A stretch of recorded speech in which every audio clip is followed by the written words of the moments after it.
Hello everyone and welcome to SUNUP. I'm Lyndall Stout. Some Oklahoma producers are seeing a pesky insect in their wheat crop this time of year.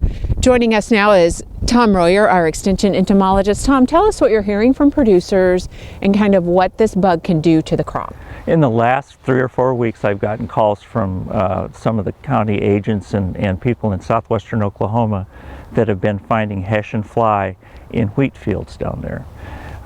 This fly can be a very devastating pest to wheat, especially when it attacks in the fall, because if that wheat is starting to grow and produce tillers and trying to produce forage in the fall, the larvae of this insect kills every tiller that it feeds on. It will feed on it, extract the plant juices, but it kills the tiller. So it thins out the wheat and makes it less likely that it can survive winter conditions, and it obviously doesn't make very good forage if you're trying to graze cattle on it. Now, in terms of trying to scout this insect, you really, it's hard, and you probably need your reading glasses on, right? Yeah, absolutely. What you'll notice a lot of times is the wheat's very small and thin. It might be a darker color, but you have to get down and dig those plants up and actually peel back the tillers to find the larvae that are plugged into that plant. They don't really move once they've started feeding, so you have to pull it back and you can find them or the pupae that they become, and that's what we look for. Unfortunately, when you find them in a field, it's too late to do anything about it, really, and we don't have any effective insecticides that do a good job of controlling this insect anyway, so we have to use other practices to try and manage it. Now, we don't see these every year. How does the weather and the conditions, how do they play in? The weather plays a big role. If you were to go out east where they get more rainfall, constant rainfall every year, or we tend to see it more out there than we do in Oklahoma. I think we've had fairly favorable weather conditions for the last few years, and it's allowed it to build up and survive on wheat better than it did when we were in our drought period. The last time I saw a really big infestation was probably about 2004. And that was in a different part of the state than what we're seeing now. Okay. In terms of treatment options, you mentioned it's really limited, but you can change production practices a little bit. Yes. And look at some different varieties, yes. Correct? Yes. I think the first thing that if we have to deal with other conditions that would favor Hessian fly, the first thing that a producer needs to look at are resistant varieties, and we have a few of those, including Duster and Gallagher. We know that they're resistant to Hessian fly. You can also delay planting. It isn't going to guarantee that you won't have a problem, but it will probably reduce the likelihood that you'll have a problem.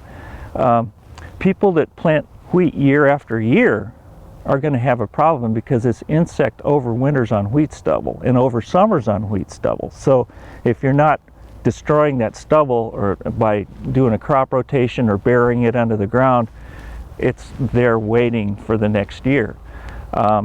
Controlling volunteer wheat, that allows them to get started early in the area, so controlling volunteer wheat may be another management practice.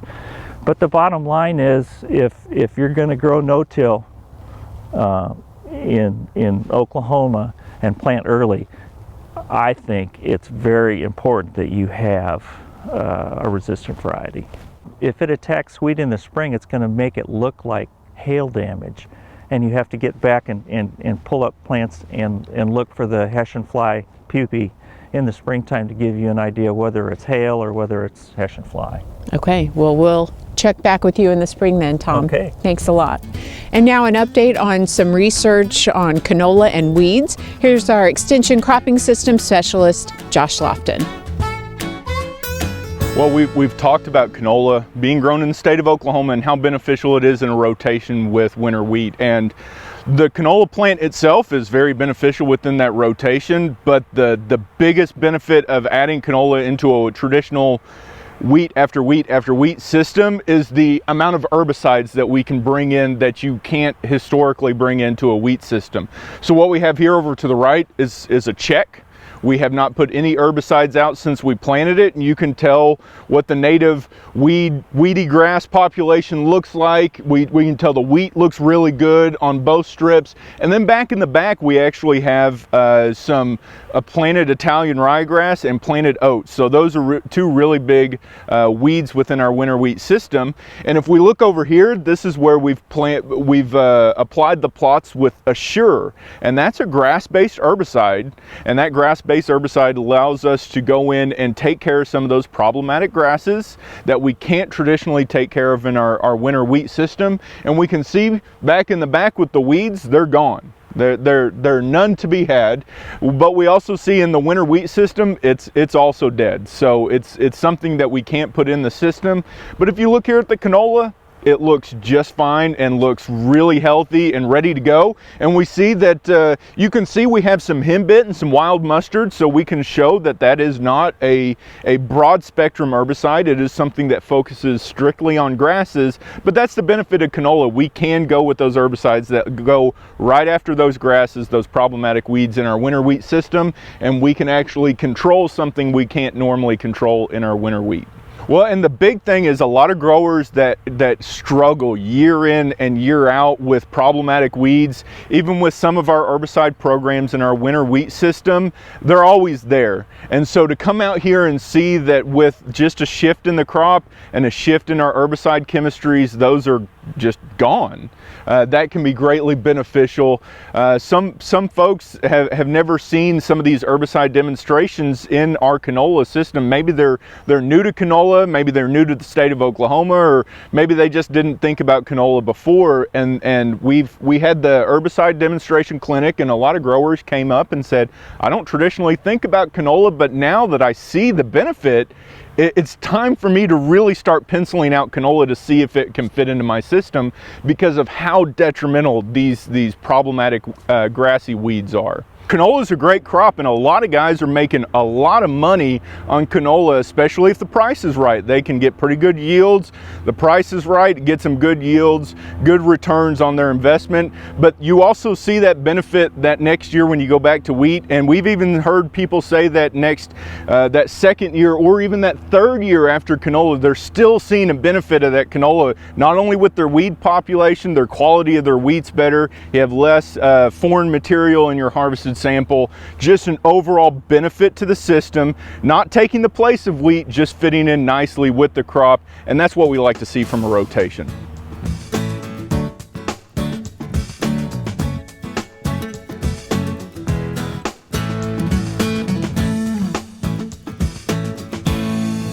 Hi, I'm Al Sutherland with your Mesonet weather report.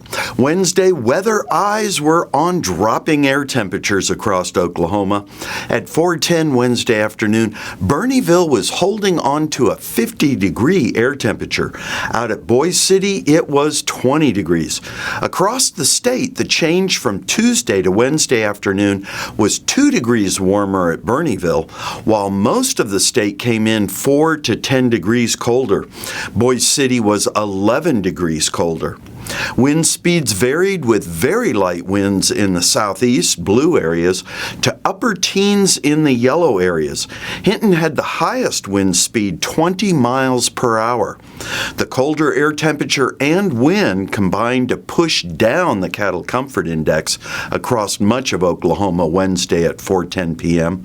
While it was mild at Bernieville with a Cattle Comfort Index of 42, out near Boise City the cattle were dealing with a frigid Cattle Comfort Index of -2. 2 days earlier on Monday, December 5th, cattle near Boise City were enjoying a balmy 74 degrees. The quick change from mild to cold conditions places an added stress on cattle health. Here's Gary with a look back on our fall rainfall and expanding drought conditions.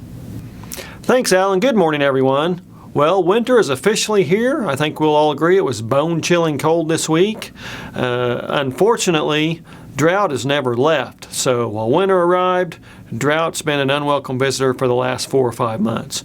Let's take a look at the latest drought monitor map and see what we have. Not a lot of changes. We still have that severe to extreme drought down across the southeastern Oklahoma, and the moderate drought up into northwestern Oklahoma, into the Panhandle. A little bit of severe drought up that way, and now we have a little bit of severe drought up just to the northwest of Oklahoma City. So this is an area that we're watching for drought development. As you can see from the days with less than a 1/4 inch rainfall from the Oklahoma Mesonet, we do see still across some parts nearly 90 days, probably 90 days by the time you see this, with less than a 1/4 inch of rain on any single day in some of those areas. So those are the danger areas where we look for possible drought development. Now, when we look at the 90-day rainfall accumulation from the Mesonet, we do see lots of those nice red and orange colors, but we do see up in the northwestern parts of the state, those blue and greens, those are less than 3 inches of rainfall in some areas, some cases less than an inch. Then across central and east central Oklahoma, those other green areas, those are areas of not as good moisture over the last 90 days. When we look at that versus the normal rainfall, so percent of normal rainfall over 90 days, it shows up very clearly. Good rainfall down across southwestern Oklahoma, some parts of south central Oklahoma, but across much of eastern, central, and especially northwestern Oklahoma, we just need more rainfall. Drought might not develop or intensify as rapidly, but it's also tougher to get rid of. So we just have to we need to have some really good wet systems come through and start to knock that drought out, and we'll be in good shape for spring. That's it for this week. We'll see you next time on the Mesonet Weather Report.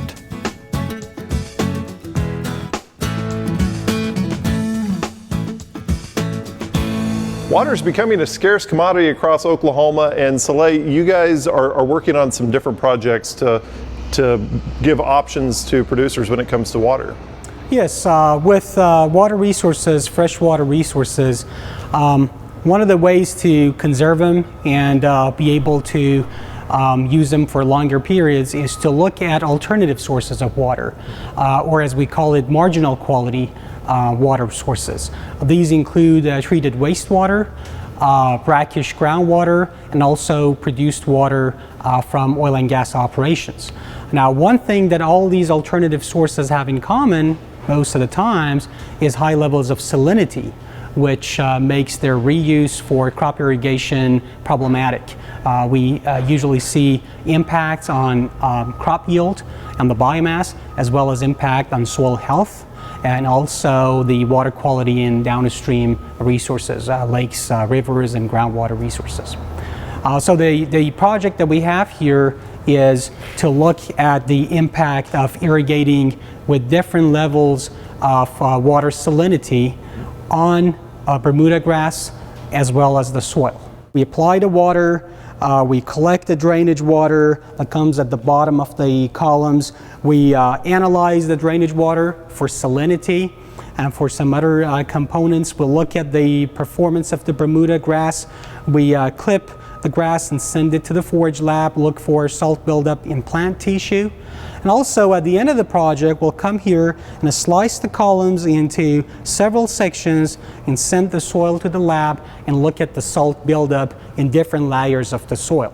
At the same time, we have a computer model that will run on the side, and we'll compare the results of that computer model with what we'll find here to see if that model can produce accurate information.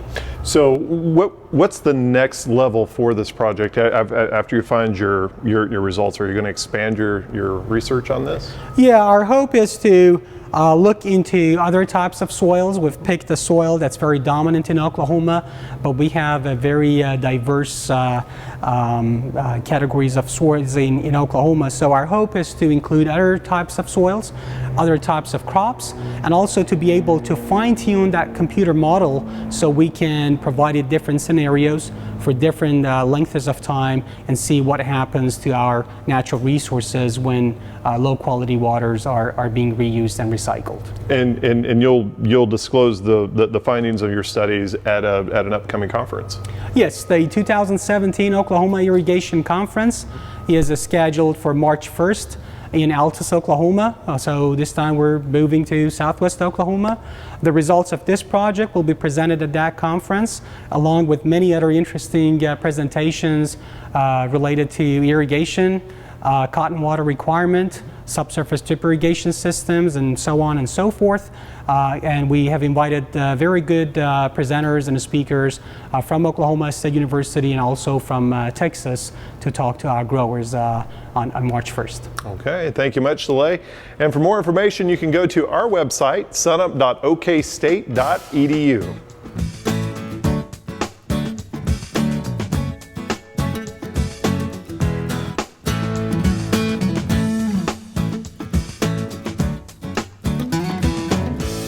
Kim Anderson, our crop marketing specialist, joins us now. Kim, we've seen a bump in wheat prices over the last month, and I understand you have some good and bad market news to tell us about. Let's get it over with and start with the bad news first. Yeah, I like to get that bad news over with, and there's quite a bit of it. I think the first thing we'd have to, and we've talked about it quite a bit, is the world's wheat stocks or the supply of wheat. You know, ending stocks are projected right now to be a record 9.2 billion bushels. Russia, for the first time that I ever remember, will be the #1 exporter in wheat. Right now they're projected to export 1.1 billion bushels. The former Soviet Union countries, those three, are projected to be exporting 2 billion bushels of wheat. That's our market. You look at the United States, our exports are projected to be 975 million bushels. You can look at the planted acres for this next year. Russia, Ukraine, France, all projected to have slightly higher planted acres with current prices, where the United States is projected to have lower planted acres. Well, hopefully you can lift our spirits a little with some good news now. Well, I think one good news is India. You know, India's had 2 poor crops in a row. They're importing wheat this year rather than exporting wheat, and the government, Indian government, just rescinded the taxes on importing wheat, and their imports will increase significantly. Hard red winter wheat exports for the United States is 91% higher than last year. Now, last year was relatively low, but that's a big increase. If you look at all wheat in the United States, it's only 32% above last year. So good demand for our hard red winter wheat. We've had a 34-cent increase in our basis over the last month, and I think that's positive. Let's talk about cash prices a little bit, how they're up when we're seeing a drop in the futures price. Well, that's where we got our 34-cent basis increase. So you look at the futures back in mid-November, it's at $4.20 on the March contract. It's now down around $4. That's 21-cent decline there. You look at cash, it was $2.78 in mid-November. It's around $2.90, $2.91 now. That's a 13-cent increase. So I think it's very positive, and I think it's because of the export demand for our hard red winter wheat, and that puts a period, our capitalization, on quality. You've got to have quality. You've got to have that protein and test weight to export and create demand. Okay, final word for producers? Raise a quality product. If you have a product quality that the millers want to buy, our prices will go up. Okay, Kim, thanks a lot. We'll see you next week. And now a word from Kim's fellow ag economist and our friend Damona Doy about how you can honor significant women in Oklahoma agriculture. So in June, Secretary of Agriculture Jim Reese contacted us about launching a new initiative, Significant Women in Oklahoma Agriculture, at our statewide conference for women in agriculture. So we've been collaborating and developing this project to recognize women in Oklahoma agriculture who are contributing either through production as farmers and ranchers or through agribusiness or education. So it's designed to focus on women's contributions broadly. In many instances, when you look at traditional halls of fame, whether they're in ag organizations or not, you don't see a lot of diversity in terms of the pictures. And so we know that women are making contributions in many areas, and so this is a way to perhaps encourage some people who might not otherwise step forward to be in the spotlight despite their contributions over the years to agriculture. So we hope that this provides some impetus for people to nominate their friends, their family members, and others, or for individuals to self-nominate to just demonstrate the breadth and the depth of the contributions that women are making. To nominate someone, you can go to our Oklahoma Women in Ag and Small Business.com website. There's a link there that provides an online ability to complete the nomination.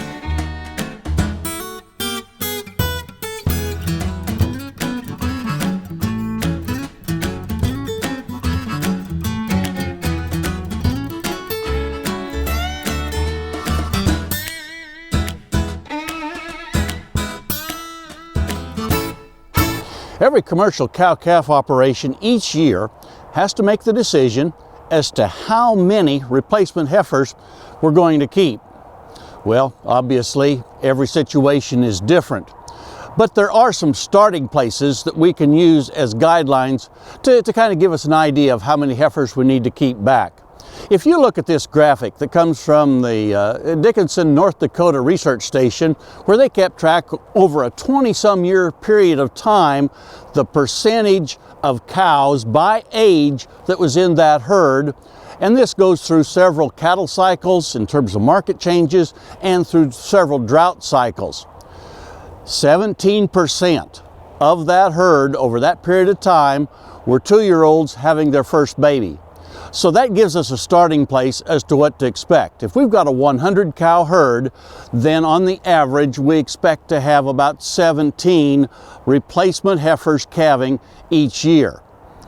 If we're growing those heifers at a real high rate, we're giving them a good growing feed so that they're going to reach about 65% of their mature weight at the start of the breeding season, then we can expect to need just a few more than those 17 heifers, because a high percentage of these heifers will be cycling and will breed in a short breeding season.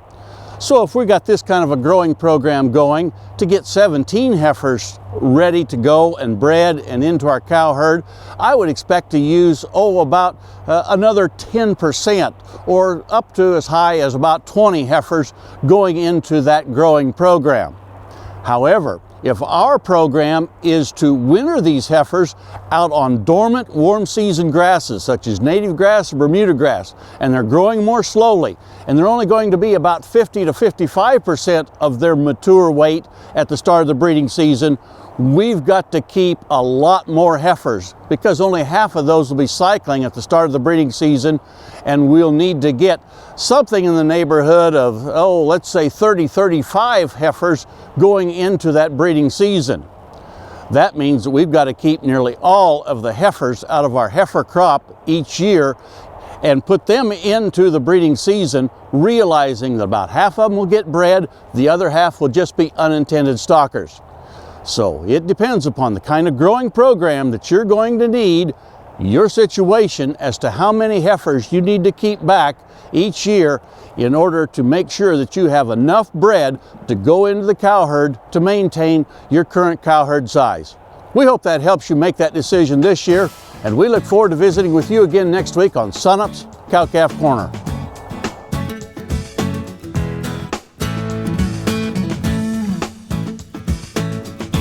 Finally today, our recent visit to Harper County for Veterans Day. SUNUP's Curtis Hare shows us how 4-H members make sure those who served our country know just how much they're appreciated. As the sun rises in a small town in Harper County, 4-H'ers scatter throughout the streets of Laverne to honor those who served this country. For most towns, Veterans Day is special. In Laverne, Oklahoma, it's an event. 4-H'ers this morning, they put flags in front of all of the businesses up and down the streets of Laverne to remind people that this is a federal holiday and it is a day to honor our veterans. County Extension Educator Carol Lafferty says 4-H members choose 11 days out of the school year to set out flags. It's something the Laverne community looks forward to. They want the flags out to honor whatever we're doing, and they especially like to honor the veterans in our community. After the flag placing, 4-Hers put on a program in the school auditorium to acknowledge local veterans and to teach students about the significance of this special day. The tradition started 25 years ago by Jeremy Bockelman, Carol's son. The flags and the Veterans Day program was part of my project area that I worked on, and we didn't really have a program for veterans back in 1991. And so I thought it would be something good to be started. My grandpa was a veteran of World War II, and I thought it would be something that would really honor him. The auditorium is packed full of students, community members, and veterans. Students sing patriotic songs, and veterans get the chance to let the community know who they are and where they served. We are really proud of our community here, how they set up and take care of us veterans. I mean, they really show respect to us every year. Glenn Schumann is a native of Laverne who served in the 101st Airborne Division in Vietnam. He travels to various Veterans Day events and says the event in his hometown is by far the most impressive. A lot of people don't know much about Veterans Day because they don't have any contact with it. And if you ever have contact with Veterans Day, you'll understand a lot more about it that way. And it brings the younger generation on. They'll understand more about it that way if they keep this going like this. It's just a small price you can do back to your veterans because they've done so much for you. Haley Bockelman is a senior at Laverne High School and a 4-H state ambassador. This is her 9th and final year in taking part in the Veterans Day program. The event is special to her not only because it gives back to veterans, but also because she is continuing the legacy of the person who started it all, her father, Jeremy. I'm just honored. I have siblings, and I think they feel the same way, and we just get to honor my dad's legacy and just keep the tradition going. With all the thought, loyalty, and service that the program provides, the Harper County 4-H Club is living up to its pledge and making its community a better place to live. In Harper County, I'm Curtis Hare. That'll do it for us this week. Remember, you can find us anytime online at sunup.okstate.edu and also follow us on YouTube and our social media platforms. I'm Lyndall Stout. Have a great week, everyone. And remember, Oklahoma Ag starts at sunup.